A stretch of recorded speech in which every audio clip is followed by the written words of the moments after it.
They finally took me into this inner chamber, and then they brought Ted in. They took him in a little room and strip searched him before he could even talk to me.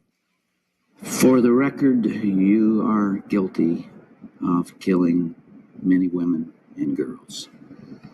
Yes. Yes, that's true. Ted, how did it happen? Take me back. What are the antecedents of the behavior that we've seen? So much grief, so much sorrow, so much pain for so many people. Where did it start? How did this moment come about? I grew up in a wonderful home with two dedicated and loving parents, one of 5 brothers and sisters. But as a young boy, and I mean a boy of 12, 13, certainly, that I encountered outside the home again, in the local grocery store, the local drugstore, the softcore pornography, what people call softcore. But as I think I explained to you last night, Dr. Dobson, in an anecdote, that as young boys do, we explored the back roads and sideways and byways of our neighborhood, and oftentimes people would dump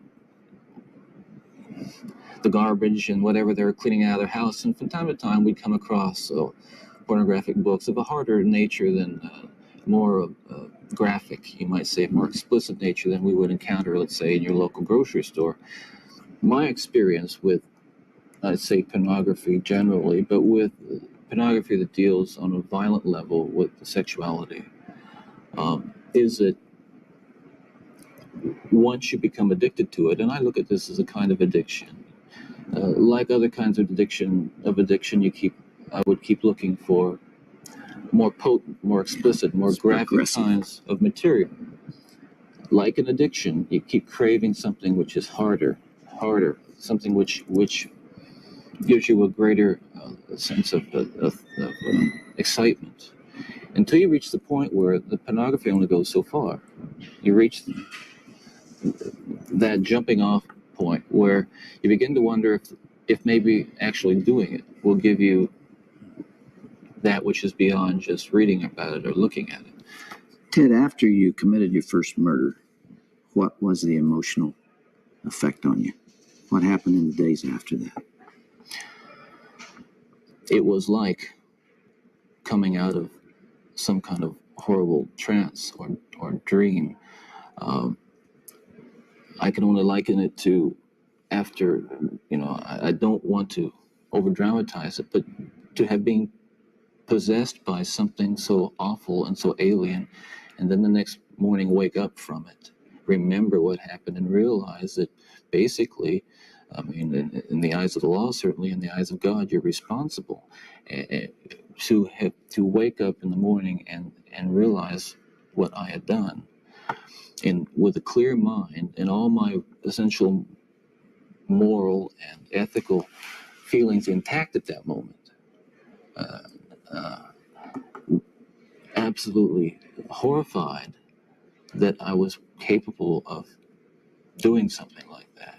You really hadn't known that before? Basically, I was a normal person. I wasn't some guy hanging out at bars or a bum, or I wasn't a pervert in the sense that, people look at somebody and say, I know there's something wrong with him, and just tell. I was essentially a normal person. I had good friends. I led a normal life, except for this one small but very potent and very destructive segment of it that I kept very secret and very close to myself, and didn't let anybody know about it. And part of the shock and horror for my dear friends and family years ago when I was first arrested was that there was no clue. They looked at me and they looked at the all-American boy, and I wasn't perfect, but I want to be quite candid with you. I was okay. I was. And the basic humanity and basic spirit that God gave me was intact, but it unfortunately became overwhelmed at times. And I think people need to recognize that it's not some kind of those of us who have been so much influenced by violence in the media, in particular pornographic violence, are not some kinds of inherent monsters. We are your sons and we are your husbands. And we grew up in regular families. And pornography can reach out and snatch a kid out of any house today. He snatched me out of my home. It snatched me out of my home 20, 30 years ago. And as diligent as my parents were, and they were diligent in protecting their children, and as good a Christian home as we had, and we had a wonderful Christian home, there is no protection against the kinds of influences that are loose in a society that tolerates. You feel this really deeply, don't you? Ted, outside these walls right now, there are several hundred reporters that wanted to talk to you. Yeah. And you asked me to come here from California because you had something you wanted to say. This hour that we have together is not just an interview with a man who's scheduled to die tomorrow morning. I am here and you're here because of this message that you're talking about right here. You really feel that hardcore pornography and the doorway to it, softcore pornography, is doing untold damage to other people and causing other women to be abused and killed the way you did.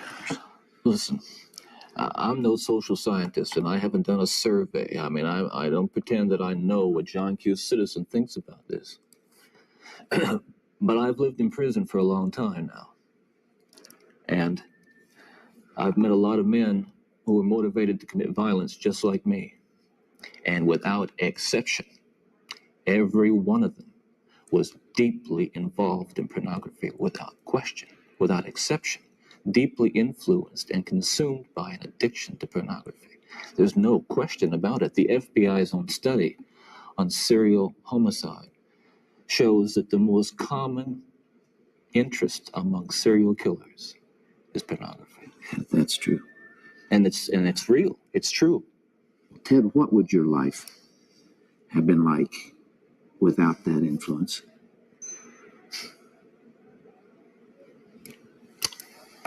You can only speculate. Yeah. Well, I know it would have been far better, not just for me, and it's, excuse me for being so self-centered here. It would have been a lot better for me and lots of other people. I know that, lots of other innocent people, victims and families. It would have been a lot better. There's no question, but it would have been a fuller life. Certainly a life that would not have involved, I'm absolutely certain, would not have involved this kind of violence that I have committed. I'm sure, Ted, if I were able to ask you the questions that are being asked out there, one of the most important as you come down to perhaps your final hours, are you thinking about all those victims out there and their families who are so wounded? Years later, their lives have not returned to normal. They will never return to normal. Absolutely. Are you carrying that load, that weight? Is the remorse there? Yes, absolutely.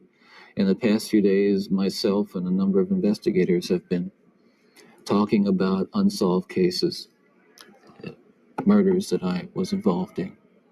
And it's hard to talk about all these years later because it revives in me all those terrible feelings and those thoughts that I have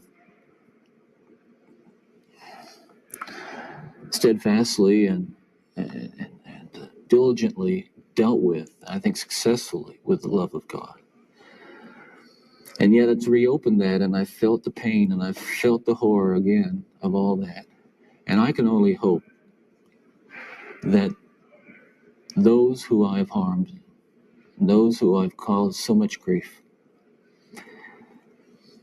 even if they don't believe my expression of sorrow and remorse, will believe what I'm saying now, that there is loose in their towns and their communities. People like me today,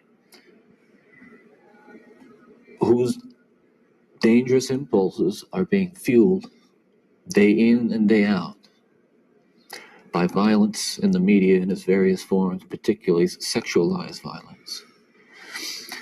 And what scares me, and let's come into the present now, because what I'm talking about happened 30 years ago, that is in my formative stages.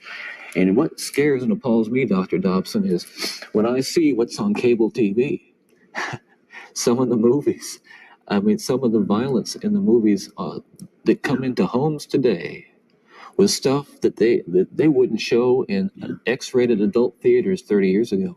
This stuff, the slasher movies that you're talking about. That stuff is, I'm telling you, from personal experience, the most, that is graphic violence on screen, particularly as it gets into the home to children who may be unattended or unaware that they may be a Ted Bundy who has that vulnerability to that predisposition to be influenced by that kind of behavior, by that kind of movie, that kind of violence. There are kids sitting out there switching the TV dial around and come upon these movies late at night, or I don't know when they're on, but they're on and any kid can watch them. It's scary when I think what would have happened to me if I had seen. I mean, scary enough. I mean, that I just ran into stuff outside the home, but to know that children are watching that kind of thing today, or can pick up their phone and dial away for it or send away for it. But I'll tell you, there are lots of other kids playing in streets around this country today who are going to be dead tomorrow and the next day and the next day and next month, because other young people are reading the kinds of things and seeing the kinds of things that are available in the media today. Ted, as you would imagine, there's tremendous cynicism about you on the outside, and I suppose for good reason. I'm not sure that there's anything that you could say that people would believe. Some people would believe. Yeah. And yet, you told me last night, and I've heard this through our mutual friend John Tanner, that you have accepted the forgiveness of Jesus Christ and are a follower and believer in Him.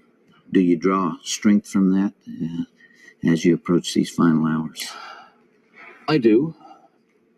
I can't say that it's going to be being easy. in the valley of the shadow of death is something that I've become all that accustomed to, and that I'm strong and nothing's bothering me. Listen, it's no fun. It gets kind of lonely, and yet I have to remind myself that every one of us will go through this someday in one way or another, and countless millions who have walked this earth before us have. So this is just an experience which we all share. Yeah. Here I am.